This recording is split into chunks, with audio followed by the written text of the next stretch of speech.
if somebody wanted to put up an industrial building, if they follow building code, they can make it as ugly or as beautiful as they want.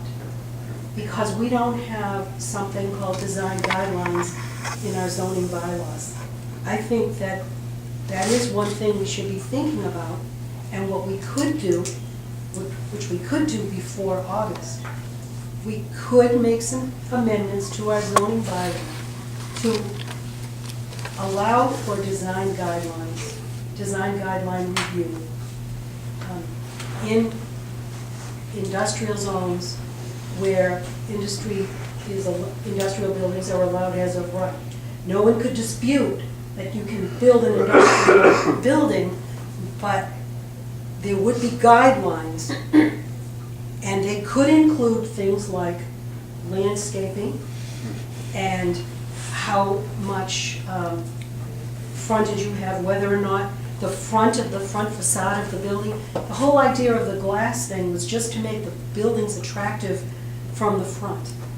And that's how you could do that. And I was gonna say something else too, but it's left my mind, so. My biggest thing is the reason I thought of that was the fact that I've talked about this for a long time, for a long time, when we'll pass redevelopment authorities.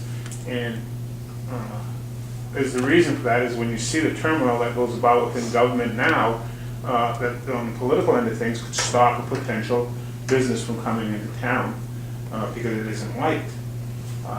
I agree with what she says, about confidence and those kind of things, and I think the manager should still move forward with his ideas that he has to market and to sell these pieces off now, but in the also look to the possibility of forming this type of corporation within the town. So as the future comes about, I mean, maybe these lots will sell right off the bat, which I'm hoping. I'm optimistic, I'm not a pessimistic. And I see the future up there as potentially moving forward and becoming something in the near future. We're working with Charlton maybe in their end of their thing. So as this thing develops, I think it would be worthwhile to look at. And as far as the covenants, I mean, I would like to see, the covenants making a certain percentage has to be green. You want to offer them a TIF, this is what you have to do, those kind of things to you know what, I don't want to stop business from coming down here, so you know what, if it's a Walmart today and it's a bottling plant tomorrow, I would not want to stop the business because it's going to look like a factory versus a glass front building. I don't want to stop that from coming into. I don't think we can afford to stop that type.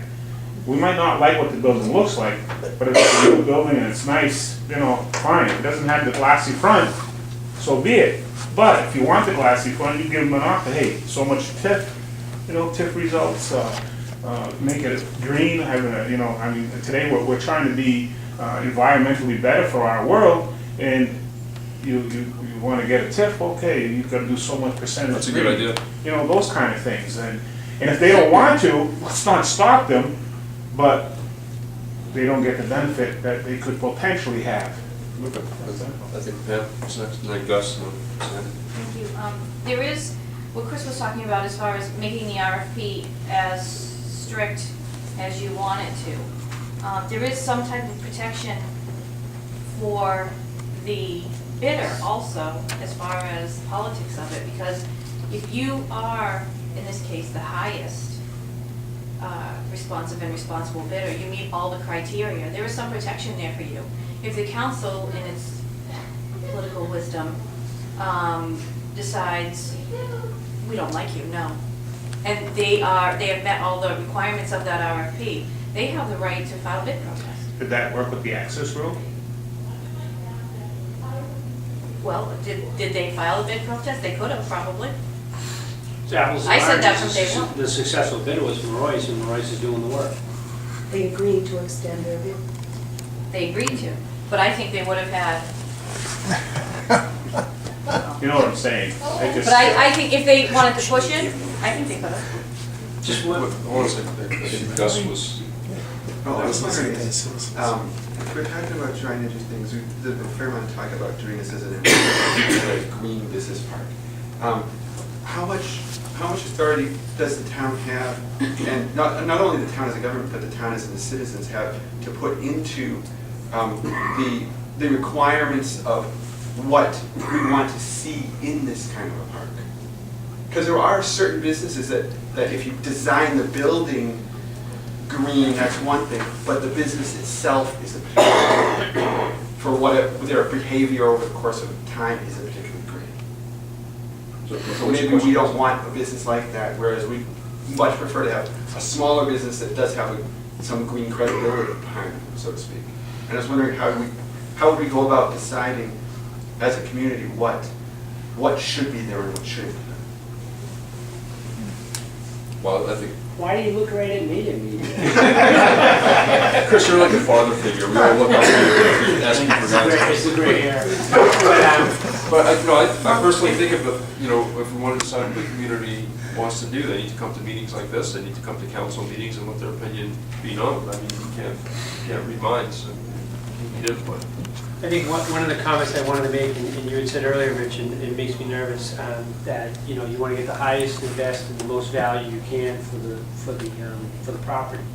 Under that scenario, really the best way to do it would be to put very little restrictions on the use and just let them comply with zoning. So if the goal of the community is to get maximum amount of money, which is definitely an admirable goal, then that's really the avenue to go. Take off any hindrances at all. When we talk about highest and best use for a green application, just as to Gus's example, then if we say we want a green building, we want this and we want that, then we would get the highest and best and most lucrative for whatever criteria we put on there. And I think that's kind of important to remember, because there is going to be an element of marketability. What are we going to be able to market? What's the anticipated money that we have? As I'm finding out, we're trying to market these 5 buildings. We have an appraiser now, or we're going to be recommending an appraiser to be picked for that. They're going to ask those questions. What do we want to see? And do we want a lot of stipulations, or do we want a little bit? And that's going to drive the value and how much the town could anticipate seeing as part of the revenue stream. So I think, and that really is a policy question, is do we want to have a green environmental park and sell it to a green industry? Or do we want to open it up to fair competition? And whatever happens, happens. But that's a conscious decision that the town has to make. I tried to talk to Tom Davis today, but I wasn't able to get in touch with him because I wanted him to remind me of something he told us about the types of jobs they expected in their industrial park to provide to the town. And I sort of remember him saying that they wanted, high-paying jobs that paid benefits. They didn't. I think he specifically said they don't want minimum wage jobs in an industrial park. And I think, from my point of view, I think that's what we need to maximize. We need to maximize the number of jobs, not only the number of jobs, but we have to make sure that somebody in Southbridge that accepts a job at one of these plants is capable of paying higher property taxes, for instance, because it was amazing to me to find out the tax revenue that industrial park generated. It wasn't very much. It was what, $1 million? One town it was over $1 million, the other was $500,000. So, we're not going to get a lot of tax revenue from the industrial park. What's going to save us is the jobs. And if all we get are minimum wage jobs, that industrial park isn't going to do this town a hell of a lot of good. This question, and this is the way it's zoned right now, and the road that's going up there, has any subdivision actually been planned for the land? Like, is it just an open 45 acres, and if a Walmart distribution center comes in, they can just buy the whole thing, or has it been plotted? That's what we're going to start to talk about